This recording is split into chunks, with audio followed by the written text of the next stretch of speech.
Alright guys, welcome back. Another week. Build continues on the aeroplane Sopwith Camel powered by a Rotec 2800 engine, which I need to service. Watch along and we'll see what we get up to this week. Alright guys, so I've been out flying in the cruiser. I find it very hard to go for a fly and work on the Camel in the same day. Yesterday I basically got nothing done, nothing accomplished on the Camel, so I went for a fly. And you've always got stuff to do to your pride and joy. I've just brought in the armour all, just a rubber seal around the windscreen. It was looking a bit, it lives inside a hangar, but just the UV was getting to it. Just telling me that it needs a bit of love. So I'm just going to tidy that up and then we'll get stuck in. I won't fly today. I was going to go for a fly, but I want to get the wings or the ailerons all boxed in and finished off. So we'll get that done. If I go for a fly, big distractions.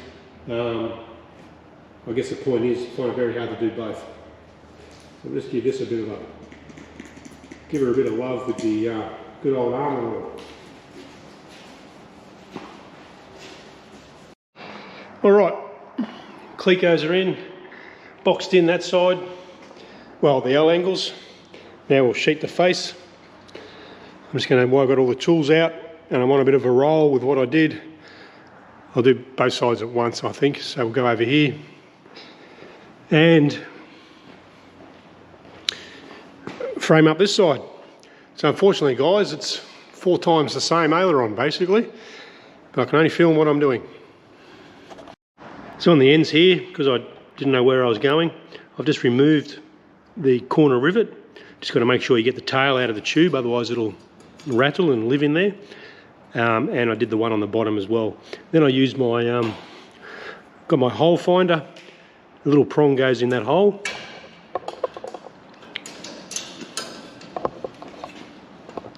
Sort of goes on the job like that.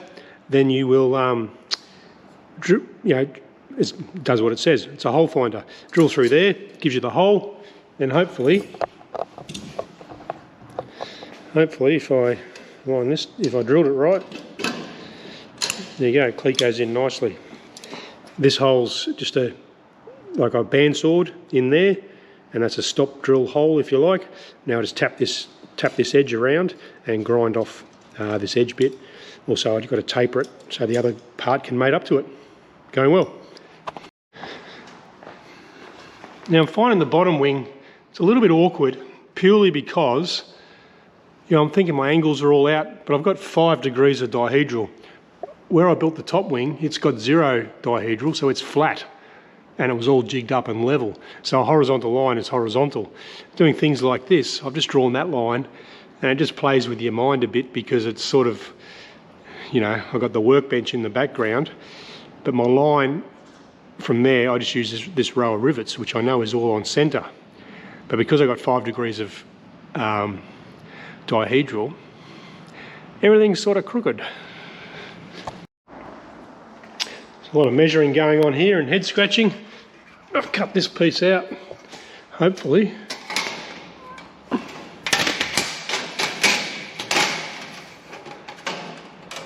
That'll sit on there.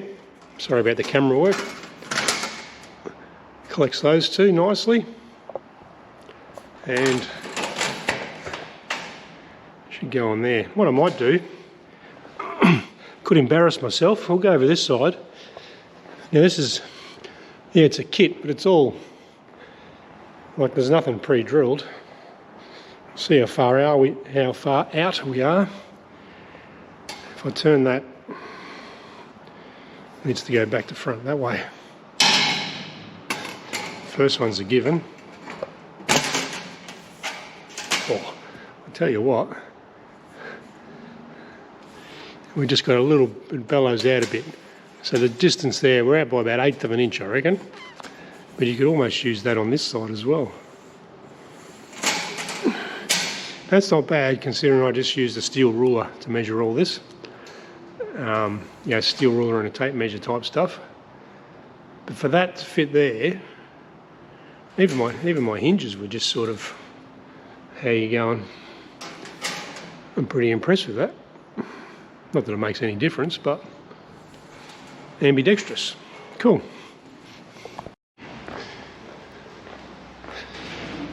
All right, we've got both sides sort of boxed in, I guess. The two big sheets. Marked it all out. It's 100mm spacing, offset in the middle, and obviously top will go over bottom when I final drill this. So now I'll just kick back, might have some lunch, but then we'll drill all those, upsize to 1/8, make a triangle piece for in there. Then that'll be the aileron on the wing side, basically complete. Put a box down or a sheet metal on here, and I've left room for an L angle, just to, I don't know, just looks like it needs an L angle, and that's what I did up on the top. So both sides are at that stage. We'll put the kettle on. Right, back in for another day. You can see we got the sheeting on the ribs, corner gusset, like an L angle. Everything's clecoed on. Bit of work to do on the other side. I have to do just this triangle bit out here and the corner gusset on that wing around here. Yeah, a little L angle to go in the corner, and we'll face that all off. Then we'll pop some rivets today, and that'll be those ailerons framed up pretty much. Now I have been looking, just planning ahead, where my push rod's going to go up here, and it'll come down to a similar part on the aileron. Now that's where it gets a bit annoying. In the book,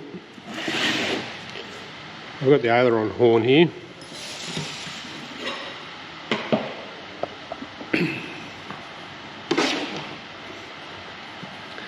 So in the book, got some great dimensions, fantastic, you beauty.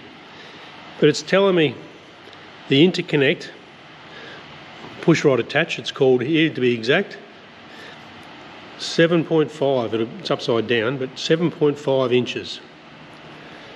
That's this piece.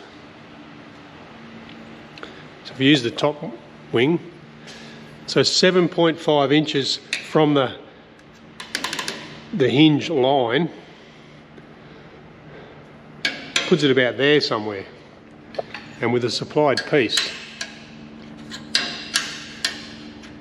like it's just not big enough. So I've come back. There's another dimension that measures 2 inches here somewhere. Anyway, I've put mine, I think I'm 6.5. I'm 6.5 inches from the trailing edge. So I'm just making stuff up here, because unless that's meant to be, well, I can't work it out. 27, 17, 70. It doesn't make sense. Also, you've got a measurement from the hole in the horn, which is this guy, to the centre line of the hinge there. So there to there is 3 inches. 3 inches. But the horns, there's 3 inches there. No, I've got a 6-inch horn. So I think it's probably critical. Maybe it means 3 inches back from the hinge. I'm just going to, whatever the top is, like there's your hinge line, I'll set mine the same. But when you do finally get some information, it doesn't give you much confidence. Now I might be overthinking it, but I've just mocked up some ailerons. Imagine this is the bottom aileron, the top aileron, with my interconnect rod. So I stacked these on top of each other and drilled them so the holes are identical on each one. And because I've got the rake in the wings, so the top wing's forward from the bottom wing, we're going to end up with that sort of scenario on the push rod. Now if I just use the top one and go X amount of distance down, then the bottom aileron doesn't travel far enough. And if I go in the upward direction, I get the same. So I think what's going to happen, I know this from my model aeroplane days, it's not as simple as you think with how this is going to work. So that's okay. You want more up than down, I guess, a bit of aileron differential. And you can see why, because of the stagger of the wings. As I push this up, the rod's going to straighten, so it gives you more value for the stroke. And then as you come down, the rod's going to collapse a bit, like that, so you get less value for the stroke. And I just don't want it to, whether it over centres or something and, you know, can't release, like over centre joint. But I think, yeah, maybe overthinking it, but I'll click out all together once I get the ailerons finished and on, and just give it a run through and see how we go. The nails come out now. There's no mentions of travels or anything like that. I think you just get whatever you get. The aileron stop will be the pilot's knees probably. So that's where we're at the moment. All right, quick clean up. Pick up all the swarf, a lot of holes there, ready to rivet.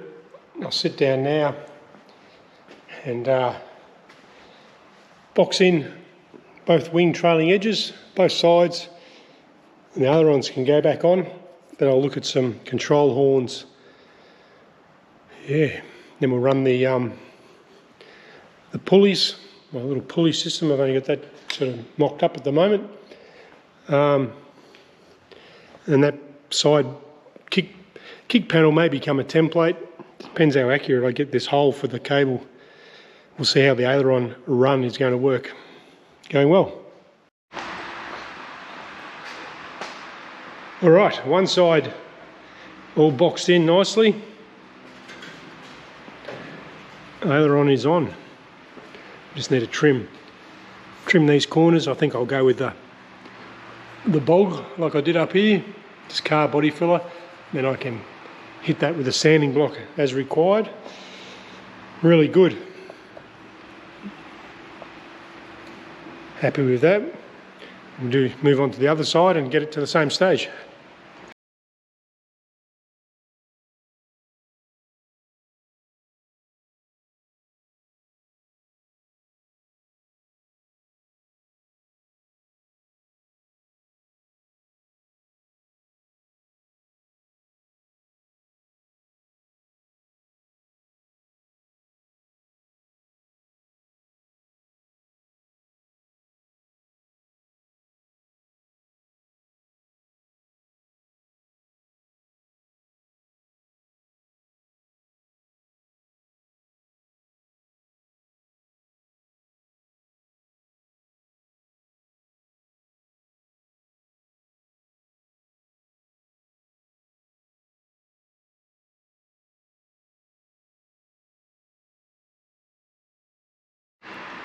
Okay,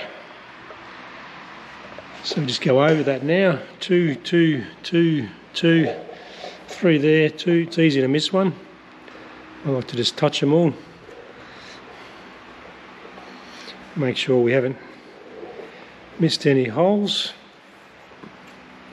A little bit proud there, I don't know what happened there. I can fix that. 2 in the end. Should have one there, one there, one there, one under there, one there, one there, one there, one there. Finished. That part anyway. All right, so I mock up of my ailerons. I've just used a bit of L angle I had there. Turned out to be the right size actually. A couple of 1/4-inch holes. Clecoed the part on there, the adapter plate. Set up so neutral and neutral, and it all seems to work as advertised, so we'll go with that. Haven't measured it, not going to measure it. Let's make up some push rods. Right, setting up my horns, control horns. I did the first one, now I'm just making the other one exactly the same from using the hinge line, because some of the other stuff, I've got a bigger angle on this face than on this face, but the hinge points are all the same. So the distance from the hinge line to that pivot point, get them both the same, so I don't have any sort of geometry issues later on. So now I'll back drill those, cleco them, and we should be right to sort of give it a go with the clecos in there. Right, so some of this stuff you just got to do it and walk away. Been on the phone to Banana Bender, you know who you are, up in Queensland with the Sopwith Camel, so thank you very much. Gives me a bit more confidence now, just to sort of probably overthinking the ailerons with the interconnect, that our angle's only temporary. I'll make the push rods up now and we'll forge ahead. The plan is there, I'll just lock both of them up at neutral and fit the push rod, which is over here.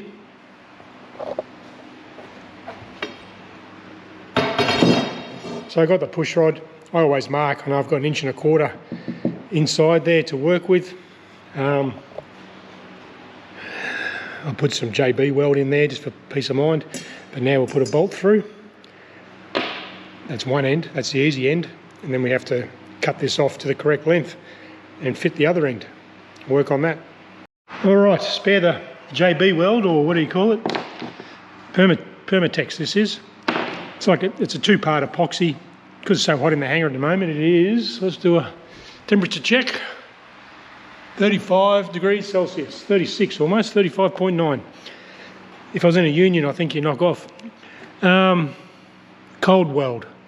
So anyway, what's the purpose of that? I mixed that up, couldn't film it because it's going off pretty quick, especially once you've put a grinder to the end of it, end of the tube. So what I did, I put some JB weld in here, cut it to length first, just held it next to it and marked it. I've got 1.5 inches, I think, 1.25 inches poking in there, so 5/8 up, drill a hole. We'll do that tomorrow. I don't like rushing at the end of the day, but this is a cure job, so it can cure overnight. However, I just noticed that I think that's it's gone hard already, that one. I knew the temperature would give it a kick along. The only reason that's there, guys, that glue is just so that now I can pull it off and it'll stay together. I could have just pin-pricked it and done a cleco, I guess. In my mind, it was easier just to glue it. And then we'll put, like at the top, 3/16 bolt goes all the way through. I've boarded up. Not sure where I got to as far as the video goes. I've been having fun. Lock my aileron at neutral with the wing. Aileron at neutral with the wing. Made the rod. I'll probably keep it all locked up like this now actually, while I sort of run everything around. I can access these rivets here, they'll be upsized to 3/16. So 4 3/16 rivets will go in there on the horn and the interconnect. What else do I have to do?